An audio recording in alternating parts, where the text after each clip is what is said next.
ఈ తెలంగాణ రైజింగ్లో రెండు ప్రధానమైన అంశాలు ఉంటాయి. ఒకటి విజన్, రెండు స్ట్రాటజీ.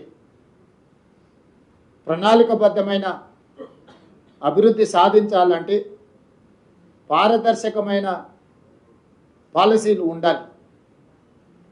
పాలసీలలో పాలసీ పెరాలసిస్ ఒకవేళ వస్తే పెట్టుబడులకు రక్షణ లేకపోవడమే కాకుండా రాష్ట్ర భవిష్యత్తు కూడా నష్టదాయకంగా తయారవుతుంది.